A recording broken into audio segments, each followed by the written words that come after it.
Hello friends, good morning. चलिए जानते हैं देश और दुनिया की तमाम छोटी बड़ी खबरें, जिसमें सोना चांदी, मौसम और राजनीति से जुड़ी बड़ी खबरें आपको बताएंगे सिर्फ 5 मिनट में। लेकिन उससे पहले वीडियो को लाइक जरूर करें और चैनल पर नए हैं तो चैनल को भी सब्सक्राइब कर लें। तो चलिए वीडियो को स्टार्ट करते हैं। बिहार में जातिगत जनगणना के आंकड़े जारी करने के बाद से सियासी माहौल गर्म है। कांग्रेस समेत विभिन्न विपक्षी दल इस मामले में केंद्र सरकार को घेरने की कोशिश में है। अब जातिगत जनगणना की मांग की गूंज बिहार के पड़ोसी राज्य उत्तर प्रदेश में भी सुनाई देने लगी है। सपा बसपा कांग्रेस के अलावा केंद्र की सत्ता में बैठे एनडीए गठबंधन के सहयोगी दल भी जातिगत जनगणना की मांग कर रहे हैं। मथुरा में श्री कृष्ण जन्मभूमि विवाद मामले में जुड़े मुकदमों का ब्यौरा अब तक न मिलने पर सुप्रीम कोर्ट ने सख्त रुख अपनाया। सुप्रीम कोर्ट के 2 जजों के बेंच ने मामला इलाहाबाद हाई कोर्ट के चीफ जस्टिस के संज्ञान में लाने का आदेश दिया है। साथ ही बेंच ने हाई कोर्ट के रजिस्ट्रार को भी अगली सुनवाई में व्यक्तिगत रूप से पेश होने को कहा है। मामले में अगली सुनवाई 30 अक्टूबर को होगी। लोकसभा चुनाव से पहले बीजेपी के खिलाफ लामबंद हो रहे विपक्षी दलों के इंडिया गठबंधन में शामिल बिहार के सीएम नीतीश कुमार को भी एक बार फिर से शामिल किया गया। और आपको बता दें कि बिहार के सीएम नीतीश कुमार को लेकर वरिष्ठ नेता एच.डी. देवगौड़ा ने बड़ा खुलासा किया। उन्होंने दावा किया कि 4 महीने पहले जेडीयू नेता नीतीश कुमार ने उन्हें अपने साथ आने का ऑफर दिया था। जनता दल सेकुलर यानी जेडीएस के मुखिया देवगौड़ा ने कहा, नीतीश कुमार जनता दल के पूर्व समूहों को मिलाकर जनता फ्रीडम फ्रंट बनाना चाहते हैं। बिहार में जातिगत सर्वे के आंकड़े सामने आने के बाद से राजनीति गर्मा गई है। आपको बता दें कि राजनीति शुरू हो चुकी है और इसके साथ ही देश में जातिगत जनगणना की मांग भी तेज हो गई। इस बीच छत्तीसगढ़ के बस्तर में रैली को संबोधित करते हुए मोदी ने केंद्र कांग्रेस की जितनी आबादी उतना हक वाली मांग को लेकर पार्टी पर हमला किया। उन्होंने कहा कि मनमोहन जी तो कहते थे कि देश के संसाधनों पर पहला हक अल्पसंख्यक का है और उसमें भी मुसलमान का पहला हक है, तो क्या अब कांग्रेस अल्पसंख्यक के साथ भी धोखा करना चाहती है? अगस्त में मैन्युफैक्चरिंग गतिविधियों में अच्छी तेजी देखने के बाद सितंबर में ये 5 महीने के निचले स्तर पर आ गई। भारत में विनिर्माण गतिविधियां सितंबर में 5 महीने के निचले स्तर पर रही है। और साथ ही साथ आपको बता दें कि आज जारी एक मासिक सर्वेक्षण यानी कि S&P ग्लोबल के हालिया सर्वे के मुताबिक यह जानकारी दी गई है। पंजाब के मुख्यमंत्री भगवंत मान ने राज्यपाल बनवारी लाल पुरोहित को पत्र लिखकर आम आदमी पार्टी की सरकार में राज्य पर चढ़े कर्जे का हिसाब दिया है। और इससे राज्य में सीएम मान ने सोमवार को कहा था उनकी सरकार राज्यपाल बनवारी लाल पुरोहित को राज्य सरकार की ओर से लिए गए कर्ज से खर्च किए गए धन का ब्यौरा देगी। साथ ही उन्होंने पिछले सरकारों से कर्ज का ब्यौरा नहीं मांगने के लिए राज्यपाल की आलोचना भी की थी। सोशल मीडिया पर सीएम योगी आदित्यनाथ की लोकप्रियता में हर नए दिन के साथ वृद्धि हो रही। हाल ही में ट्विटर पर 2.5 करोड़ फॉलोअर्स का आंकड़ा पार करने के बाद अब सीएम योगी ने इंस्टाग्राम पर फॉलोअर्स की संख्या में नया रिकॉर्ड स्थापित किया। सोशल मीडिया प्लेटफॉर्म इंस्टाग्राम पर सीएम योगी के फॉलोअर्स की संख्या 70 लाख का आंकड़ा पार कर गई है। इस साल के आखिरी में तेलंगाना में विधानसभा चुनाव का आयोजन किया जाना है। चुनाव से पहले पीएम मोदी राज्य के निजामाबाद पहुंचे हैं। यहां पीएम मोदी ने 8000 से अधिक परियोजनाओं की सौगात दी। पीएम मोदी इस कार्यक्रम में लोगों को संबोधित भी कर रहे हैं। साथ ही साथ आपको बता दें, पीएम मोदी ने लोगों से कहा, आपको निजाम का शासन तो याद होगा, देश तो आज़ाद हो गया लेकिन हैदराबाद और अन्य क्षेत्र आज़ाद नहीं हुए थे। गुजराती बेटे सरदार वल्लभ भाई पटेल की ताकत दिखाई और अपनी आज़ादी सुनिश्चित की। आज दूसरा गुजराती बेटा आपकी समृद्धि, विकास और शिक्षा के लिए आया है।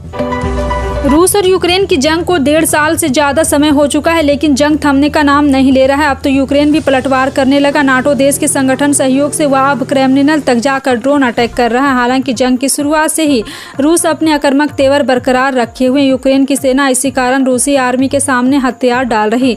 पिछले 2 दिनों से 2.5 महीने में देखा जाए तो यूक्रेनी सैनिकों के सरेंडर करने की संख्या 10,000 को पार कर चुकी है। रूसी सेना के अधिकारियों के अनुसार यूक्रेनी सेना से एक साथ बड़ी संख्या में सैनिक आत्मसमर्पण कर रहे हैं। दिल्ली एनसीआर समेत उत्तर भारत के कई हिस्सों में मंगलवार को भूकंप के तेज झटके महसूस किए गए। राष्ट्रीय भूकंप विज्ञान के मुताबिक भूकंप का केंद्र नेपाल में रहा। नेपाल में 54 मिनट के भूकंप के झटके महसूस किए गए। भूकंप का पहला झटका दोपहर 2:25 बजे आया। रिक्टर स्केल पर इसकी तीव्रता 4.6 मापी गई। दोपहर 2:51 बजे दूसरा झटका महसूस हुआ जिसकी तीव्रता 6.2 मापी गई। पंजाब में पिछले कुछ समय से राज्यपाल बनवारी लाल पुरोहित और मुख्यमंत्री भगवंत मान आमने सामने हैं। सीएम भगवंत मान ने अब 50,000 करोड़ रुपए के कर्ज मामले को लेकर राज्यपाल बनवारी लाल पुरोहित को अपना जवाब भेजा है। सीएम मान ने कहा कि पंजाब सरकार ने अपने कार्यकाल में 50,000 करोड़ रुपए नहीं बल्कि 47,000 करोड़ रुपए का ही कर्ज लिया। उन्होंने बताया कि इनमें से 27,000 करोड़ रुपए पिछली सरकारों के दौरान लिए गए कर्ज के ब्याज के रूप में चुकाया गया है। बिहार में एक बार फिर पेपर लीक का मामला सामने आया है। 1 अक्टूबर को बिहार में 2 पालियों में सिपाही भर्ती परीक्षा हुई थी। इन दोनों पालियों की परीक्षाओं को रद्द कर दिया गया। इतना ही नहीं, आगे होने वाले 2 दिनों में तृतीय पाली, चतुर्थ पाली, पंचम पाली और छठी पाली का परीक्षा भी अगले आदेश तक स्थगित कर दिया गया है। इसके पहले पेपर लीक की वजह से बीपीएससी की परीक्षा भी रद्द की जा चुकी है। वित्त वर्ष 2023 से 24 में भारत का जीडीपी 6.3% रहने का अनुमान विश्व बैंक ने अनुमान जारी करते हुए बताया कि देश में बढ़ते निवेश के चलते विकास दर का यह आंकड़ा रह सकता है। लेकिन विश्व बैंक ने मौजूदा वित्त वर्ष के लिए महंगाई दर के अनुमान में बड़ी बढ़ोतरी कर दी है। उसका मानना है कि इस वित्त वर्ष में महंगाई दर 5.9% रह सकती है। पहले विश्व बैंक ने 5.2% महंगाई दर का अनुमान जताया गया था, जो कि आरबीआई के 6% अपर लिमिट के करीब है।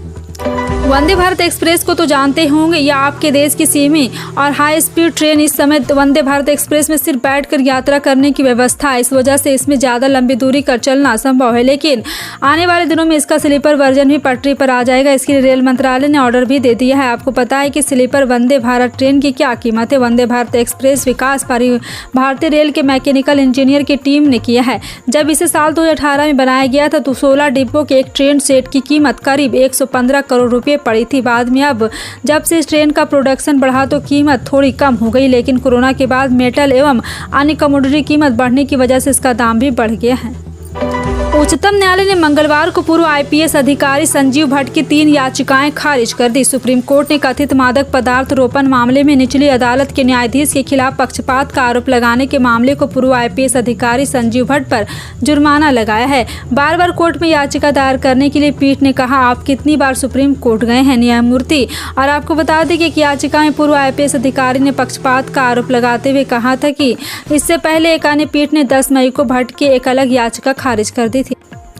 बचपन को इंसान के जीवन का सबसे सुखद दौर कहा जाता है। वहीं अगर इस कच्ची उम्र में बच्चे को जन्म देना पड़े तो ऐसा नहीं रह सकता। जी हां, आपको बता दें कि भारत के कई राज्यों में लड़कियों की शादी 18 साल की उम्र में पहले भी कर दी जाती है और असम इन राज्यों में से एक है। प्रथा के खिलाफ असम सरकार द्वारा उठाए जा रहे कड़े कदम के कारण पूर्वोत्तर राज्य में राष्ट्रीय ध्यान आकर्षित किया गया। असम राज्य में बाल विवाह के खिलाफ असम पुलिस एक विशेष अभियान चला रही। राज्य के मुख्यमंत्री हेमंत बिस्वा शर्मा ने सोशल मीडिया एक्स पर ट्वीट कर कहा है कि राज्य में असम पुलिस बाल विवाह के खिलाफ बड़े पैमाने पर कार्रवाई कर रही है।